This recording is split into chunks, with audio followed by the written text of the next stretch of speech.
Ya, sudah hadir di sini Ibu Nirwana, ibu dari Sipandi ABK kapal dan suaminya, dan juga tim kuasa hukum dari Batam.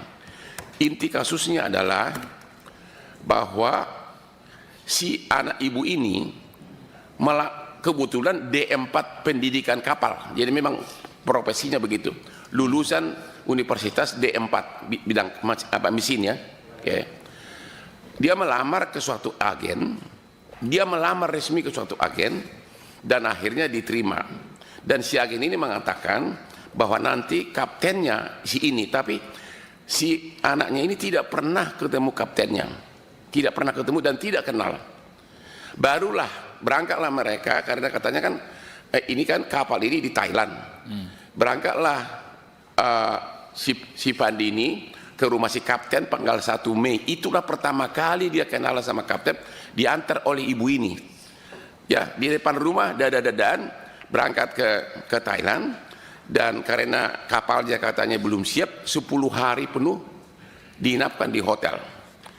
Mulailah kapalnya itu, mereka memasuki kapal tanggal 14. Menurut kontrak harusnya kapalnya North Star namanya. Tahu-tahu dibawa speedboat, dibawa ke kapal Sea Dragon. Ya. Jadi dari lamaran sama kapalnya berbeda, ya. Baru mereka berangkat, dibawalah si Pandi ini ke tengah laut, naiklah ke kapal ini, kemudian mutar. 3 hari kemudian, yaitu tanggal 18 Mei, datanglah kapal nelayan, ya, kapal nelayan yang membongkar 67 kardus. Karena memang orang tidak banyak, oleh si kapten diperintahkan semua awak kapal untuk estafet memasukkan.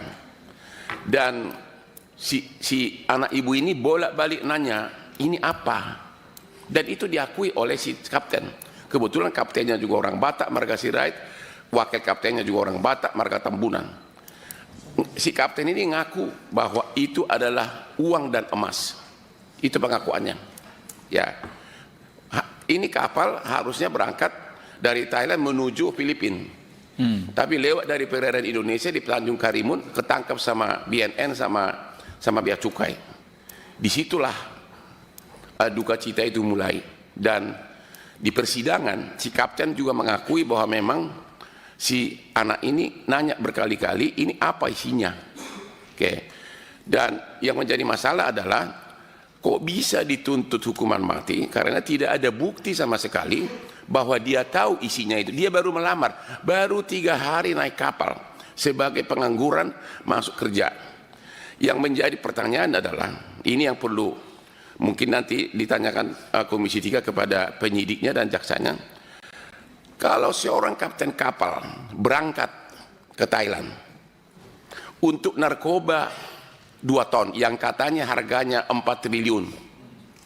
Mungkin enggak si pemilik narkoba tidak kenal si kapten ini? Mungkin enggak dia percayakan 4 triliun kepada orang yang baru dia kenal? Itu yang kita bilang logikanya tidak ada, tapi tiba-tiba dituntut sekarang hukuman mati. Itu inti kasusnya. Sama juga tidak ada bukti sama sekali yang mengatakan bahwa si Pandi tahu, karena memang dia hanya bekerja di kapal itu dan baru 3 hari naik kapal itu. Sekian dari saya dan dilanjutkan oleh ibunya Pandi. Silakan Ibu Nirwana ya. Silakan Bu. Anak saya melamar di kapal Thailand, kapalnya kapal kargo ditawari, Pak. Tiba-tiba sampai ke Thailand, diinapi di hotel, menunggu di sana. Anak saya bertanya, kok kita nggak naik-naik cab? Dibilang kapten, kita menunggu kapal yang ditawari sama kita, kapal kargo. Entah macam mana, ditanya lagi sama anak saya, kapalnya belum siap kita diperintah bawa kapal yang satu ini, kapal tanker. Kapal tanker bermuatan minyak. Jadi anak saya ya ngikutlah Pak, ngikut. Terus orang itu naik, saya tak tahu entah naik dari mana, naik kapal orang itu. Kira-kira ada entah 3 hari saya dengar anak saya tertangkap membawa narkoba. Makanya kami sebagai orang tua, kami terkejut Pak, kok bisa dia bawa narkoba? Kapalnya kok bisa jadi kapal tanker? Dijanjikan kapalnya kapal kargo. Di kontrak kerjanya pun kapal kargo. Jadi saya selaku orang tua, saya mohon keadilan sama Bapak, membantu saya untuk menyelesaikan masalah anak saya ini Pak. Saya mohon Pak, karena saya tanya anak saya, dia tidak mengetahui barang itu Pak. Saya tanya, jadi tahunya dari mana? Setelah penangkapan Mak, barulah tahu saya itu bawahnya itu narkoba. Jadi apa kamu nggak bertanya? Saya tanya, waktu barang itu masuk disuruh kapten kami mengangkat. Begitu saya angkat, saya udah nggak enak. Saya bilang sama kawan, ya kok ini barangnya, tapi kita mau bawa minyak. Kalian nggak curiga? Kenapa ini tak betul lagi? Masa kapalnya bawa ini kotak-kotak, ini tak betul lagi. Mana tahu ini isinya bom. Itu anak saya bilang Pak. Jadi kata kawan-kawannya. Dan itu dalam persidangan ucapan dari anak ibu diakui oleh si kapten dalam persidangan bahwa memang si anak ini terkonfirmasi ya Pak. Ya, ditanya di sidang, si kapten maupun ada wakilnya Pak Tambunan mengakui memang si anak ini bertanya ini apa. Oke. Gitu. Tapi di persidangan si kaptennya tiba-tiba ngaku bahwa isinya dia taunya emas dan uang. Iya. Jadi bagaimana mungkin 4 triliun, ya 4 triliun dia nggak tahu, dia dipercaya oleh si kapten, oleh si pemilik kapal. 4 triliun nilainya. Mungkin masih ada, silakan. Sudah itu paginya nggak enak dia, didatanginya kaptennya ke atas, ditanyanya, Cap, itu barang apa? Ayo kita periksa. Mana tahu itu entah bom. Enggak katanya itu uang sama emas. Jadi disambung anak saya lagi, kalau itu uang sama emas Cap, kenapa dimasuki di ruang palka? Saya tak tahu ruang palka itu apa Pak. Kenapa dimasuk di situ? Enggak apa-apa biar aman katanya. Begitu anak jadi saya itu diakui bilang. di persidangan. Iya, diakui semua kawan-kawannya, kapten pun mengakui Pak. Udah itu si Pandi disuruh lagi mencopot di bendera. Dibantah bikin anak saya lagi Pak. Kenapa dicopot lagi benderanya Cap? Apa nanti enggak bermasalah? Setahu saya kalau belayar, kapal kita belayar tak boleh dicopot di benderanya. Enggak apa-apa. Kata si kapten, selagi kita belayar enggak apa-apa, nanti kita ganti. Benderanya udah jelek. Dibilangnya gitu. Anak saya enggak sanggup menaikkan ke atas itu Pak, mencopot benderanya, digantilah sama si Leo. Barulah itu tercopot benderanya. Itulah terus Pak, enggak lama kami dapat informasi tertangkaplah kapalnya. Begitulah cerita anak saya. Oke, terima kasih. Mungkin ada Ya, dari, makasih, mohon Pak. izin dari Bapak dari Silakan. Pandi. Silakan Pak. Dari situ aja. Mungkin dari Bapak selaku ayah dari Pandi. Silakan. Udah. Abang cakap Pak. Assalamualaikum warahmatullahi wabarakatuh. Nama saya Sulaiman. Saya selaku orang tua dari terdakwa Pandi Ramadan, saya bermohon kepada pimpinan Komisi 3 DPR RI agar anak saya diberi keadilan Pak. Saya bermohon kepada Bapak, imanetnya saya memohon kepada Bapak, lagi saya memohon ini Pak. Ya, Cukup. cukup Pak. Oke. Kalau boleh minta izin juga karena mereka bawa tim pengacara dari daerah yang tahu faktanya. Ya. Mohon dikasih kesempatan bicara pengacara dari Batam, silakan. Silakan. Nanti lanjut pengacara dari Lombok. Ya. Di sini ada. Silakan dari pengacara silakan, dari Batam yang menangani anak ibu ini. Assalamualaikum warahmatullahi wabarakatuh. Terima kasih kepada ketua dan anggota lainnya yang telah memberikan kesempatan kepada kami untuk menyampaikan sedikit atau inti dari permasalahan Pandi Ramadan. Jadi inti dari masalah Pandi Ramadan ini, ya ini yang kami sampaikan hanya yang fakta ya, fakta dalam persidangan, bahwa si Pandi ini ada mendapat info ya, mendapat info ada kerjaan di kapal asing. Infonya ini dapatnya dari agen bernama Iwan. Kemudian Pandi ini menjumpai si Iwan, terus Iwan sondingkan atau hubungkan ke Kapten Hasyolan Samosir. Kemudian Hasyolan Samosir menghubungi Pandi, ditanya dokumenmu, dokumen pelaut lengkap tak? Pandi bilang dibawanya berkasnya, dibawanya dokumennya semua. Oh ini udah mati, kalau bisa ini dihidupkan lagi.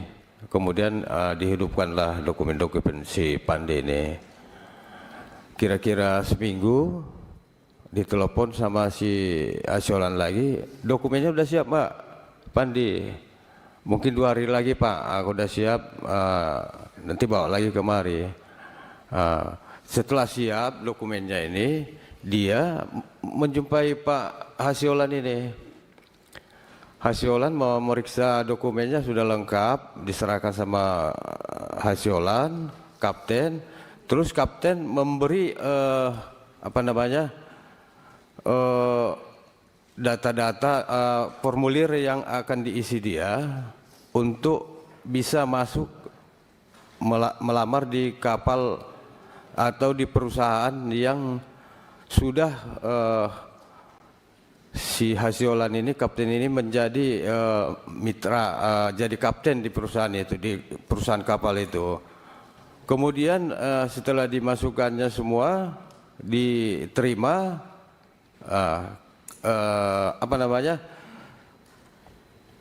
desainlah kontraknya selama 6 bulan dengan gaji 2.000 US per bulan selama 6 bulan. Kapal ini kapal kargo MP North Star, itulah di dalam kontrak kerjanya itu. Oke, setelah itu selesai, mereka ini mau berangkat ke Bangkok, Thailand itu tanggal 1 kalau nggak salah ya. Ada 4 orang mereka ini dari Medan yang mau berangkat. Hasyolan, terus Chief Officer itu Richard Tambunan, terus ada Ricky namanya, ini tak jadi berangkat Pak karena alasan sakit. Sebenarnya si Ricky inilah yang mau menjadi atasan si Pandi, kepala mesin lah. Si Pandi ini kan wakil mesin. Satu lagi office boy lah, tapi ini adiknya kapten. Jadi si Ricky ini karena tidak jadi mau berangkat, batal karena keluarnya sakit. Pandi sebenarnya udah ragu mau berangkat itu. Kenapa? Saya tak menguasai sepenuhnya nanti Cap, nanti kalau nggak ada yang lebih paham dari saya katanya. Kalau saya tidak, belum yakin saya katanya, karena dia kan masih baru pemula ya. Oh nggak usah takut katanya. Di sana ada nanti menggantikanmu katanya gitu. Jadilah mereka berangkatlah ke Thailand ya. Sekitar 10 hari orang tuh nginap di hotel itu, baru menunggu berlayar. Oke. Setelah menunggu berlayar itu, informasi yang diterima si Pandi awalnya kan kapal kargo ini.